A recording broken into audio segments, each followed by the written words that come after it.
Breaking news విశాఖలోని సింహాచలం ఘటనపై స్పందించారు ఏపీ మాజీ ముఖ్యమంత్రి జగన్. ఈ ఘోరమైన ప్రమాదానికి కూటమి ప్రభుత్వమే కారణమంటూ తీవ్ర స్థాయిలో ఫైర్ అయ్యారు. చంద్రబాబు అధికారంలోకి వచ్చిన సంవత్సర కాలంలోనే రాష్ట్రంలో అనేక ఘోరాలు జరుగుతున్నాయని మండిపడ్డారు జగన్.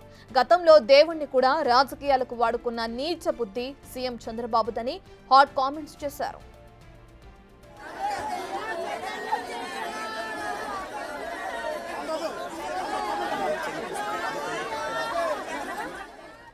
కాంక్రీట్ తో అయినా కట్టాలి, రీఇన్ఫోర్స్డ్ కాంక్రీట్ తో కట్టి దానికి వీప్ హోల్స్ కూడా పెడితేనే కాస్తో కూస్తో ఏ గోడైనా నిలబడుతుంది అన్న జ్ఞానం కూడా లేకుండా ఎలా కట్టారు అని అడుగుతా ఉన్నా.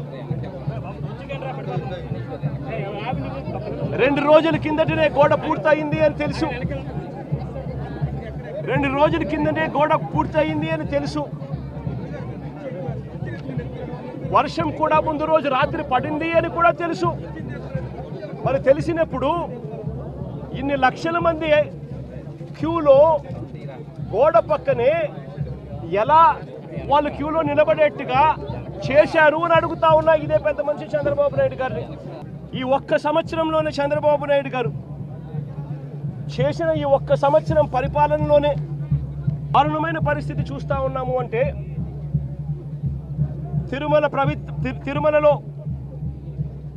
ఈ పెద్ద మనిషి రాజకీయాల కోసం లడ్డు వివాదం చేసి మన వెంకటేశ్వర స్వామి పేరు ప్రఖ్యాతలను ఏ రకంగా రోడ్డు మీదకి తీసుకొచ్చాడు అన్నది కూడా ఈ 11 నెలల కాలంలోనే చూసాం.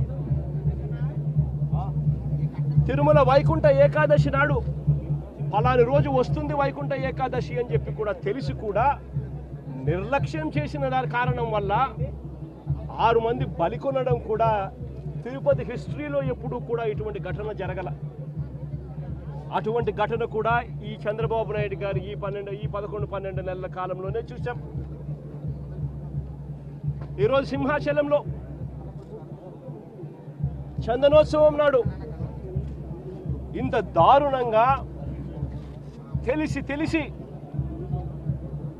నిర్లక్ష్యం అనే ఒకే ఒక్క పదానికి అర్థం చెబుతూ 7 మందిని బలి కొనడం కూడా ఈరోజు చూసాం.